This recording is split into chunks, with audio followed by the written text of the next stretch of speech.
Hey, it's Smitty here from Victorian Strength Club. Check out victorianstrengthclub.com.au for coaching and programming for strong man and strong woman. We're finally getting around to it. This is part 2 of my Arnold's 2019 recap video. Go.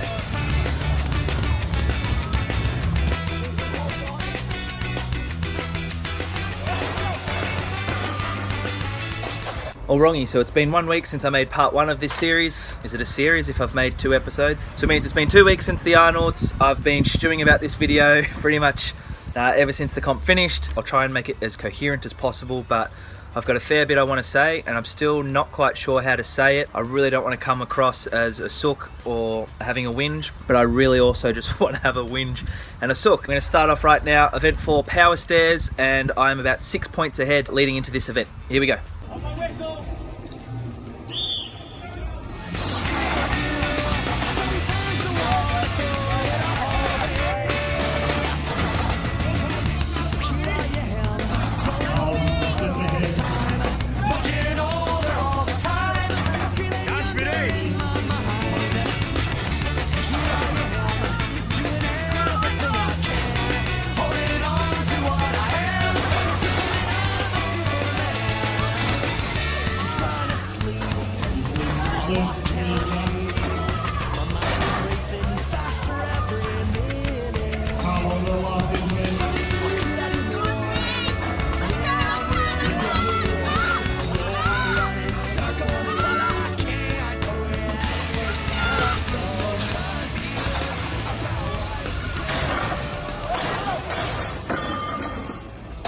Okay, for those of you who maybe haven't seen power stairs before and don't know what's going on, that was a terrible job. That was shocking, embarrassing, and dismal. That was enough to drop from 1st place, and I actually dropped to 4th place. I came 13th out of 14 people, the worst I've ever performed at anything, and that leads us to this video and why I'm a bit, I guess the word is hesitant about how to make this video and how I want to come across. And I thought, you know what, I'll just talk off the top of my head and speak from the heart, and if I come across too negative or anything, or anyone thinks I'm being too negative, then that's fine, but I feel like it is coming from a good place, and for me it's just a place to talk about what happened, to try and maybe let other people in on the headspace that I was in, and maybe they can learn something from that. I've lost competitions where I've stuffed up or done something wrong and lost competitions before. The difference with this one is that the power stairs, I really feel that it was out of my control. Most people will say, you know, as long as you had fun. I had zero fun. I never have fun competing. As long as you did better than last time. Yeah, well, I came 3rd last time as well, so what? As long as you're in it for the right reasons, whatever people say, I don't know. I was there to win. So the first topic I thought I'd talk about is the big question, is it fair? Is it fair? No. It's not fair. Power stairs is not fair for shorter people. Strongman is not fair for short people. Life is not fair for short people. Or life is not fair for everyone in some capacity. The sport is called Strongman. It's not called Fairman. I didn't join the sport because it was the fairest sport in the world. I joined because it did have weight categories and that allowed me to compete against people of relatively the same size. In saying that, this particular event really stood out. It really disadvantaged short people and helped people place higher that maybe weren't that strong necessarily. Without trying to sound too mean. So a lot of the events like the yoke, when you set up for your yoke, you get to choose your yoke height. The Viking press on the day, event 3, we got to choose what height we unracked it from so we could use some leg drive. Last year at the squat event and past squat events, they've set your height of the box based on parallel, so you squat down, hip to knee joint parallel. So there's things in Strongman that they adjust to keep it fair, or so that you can display your strength. If I walked up to a yoke and the yoke beam was up here and 300 kilos and I can't literally get under it, well, I could be the best yoker in the world and I'm not going to win that event. So they allow certain things to be adjusted so that people can display their strengths. The power stairs implement, if it had been adjustable, I think that would have made it a much fairer test of strength and a fairer event. I would have been able to maybe drop down the handles on mine a couple of notches, couple of inches. It still would have been an advantage for the taller people. They don't have to lift it as far and they're going to be better at the event, but at least I can display my strength and show my endurance and show my power and technique rather than be limited by, you know, the length of my arms, the size of my feet, and my height. So I'm kind of torn with the is it fair kind of thing. Like I said before, it's not about trying to find the fairest sport.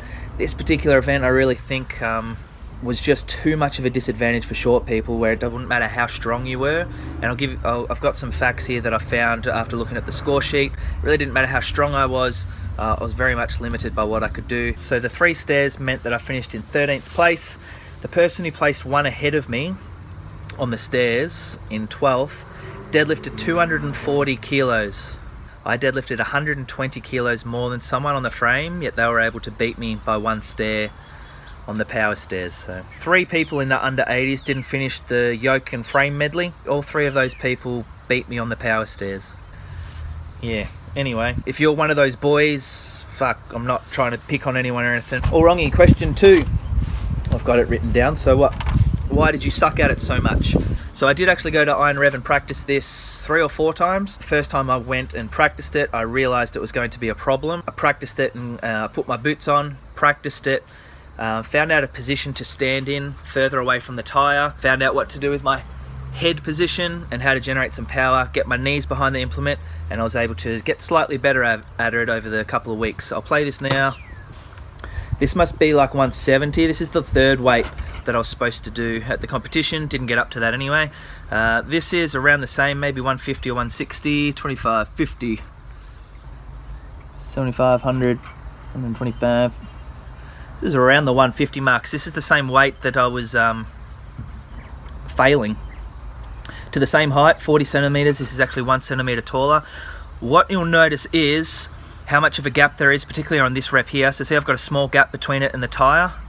I made it on that one. What I figured out was I could lift the implement onto the tire if I had a gap between the tire and the implement, a substantial gap. So you see there, I've got what might be 2 inches. That's enough for me to power it up, get my head back, look back, and be able to get it up. And then it got stuck on the lip there, which is what happened on the day as well. Sucks to be me. So you can see there, lean back a little bit more, and then ones like this, look how far away that is and how easy that goes up. So when the implement is far away from the tire, I'm able to get it up quite easy. And you can see I'm able to get my knees behind it to push it on. I'm able to lean back and I'm kind of on my toes there. Compared to on the day, I wasn't able to lean back because my shoes, my stupid big feet, didn't even fit on the step, and I wasn't able to get my knees behind. So you can see there, no matter how high I get, I can't get my knees behind or lean back enough because my feet are too big. If I have my feet further forward, well, now the implement is too close to the step. As I went over before, the implement needs to be far away from the step or the tire in order for me to get it. See, that's pretty close, and I'm able to lean back because I can't get on my toes because I'm almost falling off that step. So that's where I had practiced it. Let me pause that quickly. I had practiced it, I did have a technique in mind, and I did know that the steps were going to be narrow. I had heard that, so that's my fault, I guess, for not having a foolproof plan going into the event. Back to the training now, and you can see with that massive gap, how much weight's this? Is it 150 again, or 120 or 130, I don't know. Somewhere around there. This is around comp weight, so you can see I've got so much room. See where my feet are? That just wasn't, my toes would be, I'd be falling off the bloody steps if I did it that way at the competition. So I did figure out a way to lift it. This is about comp weight quite easily. So I was able to lift it. I could do it. I'm not weak. I just wasn't able to use that technique on the day, and I don't really know, looking back, what I could have done different. Maybe I could have made an effort to go practice on these steps if that was an option. And I know if I spent a couple of sessions or a couple of hours practicing, I would have figured out something. I would have figured out a way to be able to do it. Also, maybe I should have done more in warm-ups. In warm-ups, I was able to get that 150 for 2 steps, and I thought that was enough. Yeah, I just don't know. All right, next question is, how do you feel, or how did you feel? This has been the hardest one for me to try and put my finger on. Disappointed is an obvious emotion. The best word I think to describe it so far is cheated. I feel cheated, but with no one to blame. No one cheated, none of my competitors cheated. The organisers that chose the events, you know, Power Stairs is a strongman event, so it's not their fault, but it's also not my fault. I don't think. I really feel like I did enough practice and I feel like I'm strong enough. I feel cheated. I feel like I've done everything right. I haven't done anything wrong. I'm strong enough, fit enough, fast enough, and then I don't get the win, or I have that one bad event that kind of brings it all down. It's kind of like I'm looking to blame someone, but there's no one to blame. It's just like, life's a bitch. I don't know. This will be something that sticks in my head forever. Disappointed isn't quite enough. I'm fucking way more than disappointed. So really cheated, honestly, is the best word, but that kind of insinuates that I'm putting the blame on someone else, but there's no one out there that I want to blame for it. So next question, how did you deal with it? So my long-term approach was, well, the next day. Long term. The next day I made some memes. I wanted to let people know what had happened so that it was, people knew that they could talk about it. I wanted to talk about it. I watched the video straight away. In the past there was a competition where I was winning and I just needed to load one stone to win the national competition. I dropped the stone and almost broke my foot, and it took me ages to watch that video back because I wanted to avoid it. I didn't want to experience those feelings, and I ended up building it up, I think, a little bit too much. So this time I did the opposite, forced myself to watch the video and critique myself. What could I have done better? And then I went about making memes. So here's some memes that I made. I actually walked around the Arnold filming this. So these were some of the events on at the Arnold. This is short people getting kicked and bashed by power stairs. There was some sword guys smashing each other. This was me making sure I have no weaknesses for 12 months. Power stairs just rocking up out of nowhere and chopping my neck off. This one's not really that funny. That's my hopes of winning the Arnold coming crashing down, and that's literally me standing there. That's me. And this guy was a good sport about things. That's just power stairs, just whacking me out of nowhere. A bit unfair. So that's how I dealt with things. If you want to call that long term, it's videos like this, it's talking about it, discussing it, admitting that it's affected me, but being able to laugh about it, chat about it, know that it doesn't define me as a person, not winning the Arnold, that there's bigger things happening in the world. So my short-term approach, this was the bigger one for me, is once that's happened, what was my immediate response? I remember walking off, feeling under the microscope like people were watching me, so I remember walking off, not necessarily smiling, but making sure that I was, you know, breathing with, a little bit of a smile. I walked over to my stuff to put away my shoes and sleeves and everything like that. Along the way, probably 5 or 6 people stopped me to say, bad luck, mate, what happened? Mate, I feel for you, this type of stuff. And I kind of smiled, said, really disappointed, or on to the next one. Kind of just threw up these things. I didn't really know how I felt yet or what to say. I'm like, I don't want to dwell on this negativity yet. I'm going to save that for later. So I walked off and it felt like 10 minutes, it was probably less, but I went and sat somewhere on my own, negative shit for about 2 minutes, and then thought, all right, imagine a month from now, 2 months from now, you're looking back. What do you wish you'd done in this moment? The natural response is to be mopey, to give up because you can't win, and just go through the day, this sucks, everything sucks. That's not an option. And then I decided, get back there, film the girls on their stones, support them, and make sure that they finish well, make sure that they have a good day, and maybe there's something that you can offer them that helps them get up one place or get one extra point or do something great. And then finish the day as best as you can. You've trained for these stones, win that stone event, prove that you're one of the best in the country at this sport, and then whatever happens, go home and be fucking miserable for as long as you want. So this is the stone event, event 5. Here it is. Come on, Spinny! Yes! Go! Squash me! Spinny loves the stones, so does Andy. 120 done for Spinny. 120 done for Andy. Come on! Spinny on the 130. Ah! Now Spinny's on the 140. Andy very close to 130. He's still got time, he can still get the 130 up. Come on, Spinny! You got this! Let's go!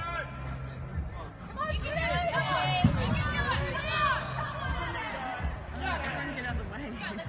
it! 30 seconds! Come on, 30 Spinny! seconds left. Squash me! Big try from Andy now. Ah! He's there. Spinny with the 140. He's through. Andy still's got the stone.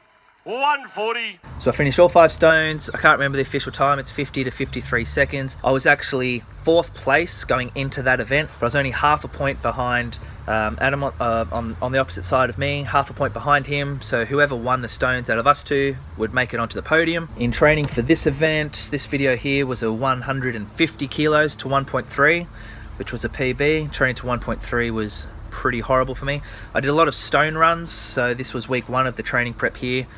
This is like comp weight, but to 1.2 meters, so 10 centimeters under comp height. I was just able to really throw those over quite damn fast. I did, these are stone extensions, so on Thursdays I was doing this, sets of 3 to 5, just practicing that last little bit of extensions. For a short person, you can see it's not enough to just stand up. You have to get that last little lift with the upper back and shrugging it up. So that became a big one.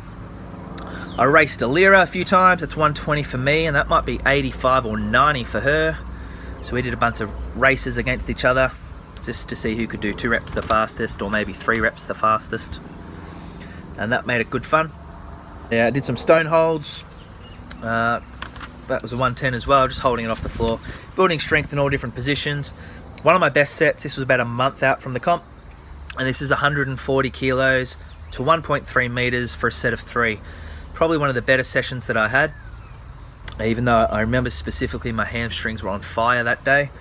I did this set of 3 and then followed it up with a set of 2 as well. So yeah, it was a really good, what would you call it, prep for stones. I mentioned this in some Instagram stuff, but I did stones with tacky every week for 8 weeks. I've never done that before. Normally I would just do my tacky work 3 weeks out from comp at most, do most of it without tacky. So I really felt comfortable with my technique. And this was something that I really wanted to work on hard, because I came 6th in the stones last year. This year I actually finished second. This is the week before comp. Missing. Good fun. And then I tried again. So this is the full run through video. I think this is 120, 130, 140 to 1.3.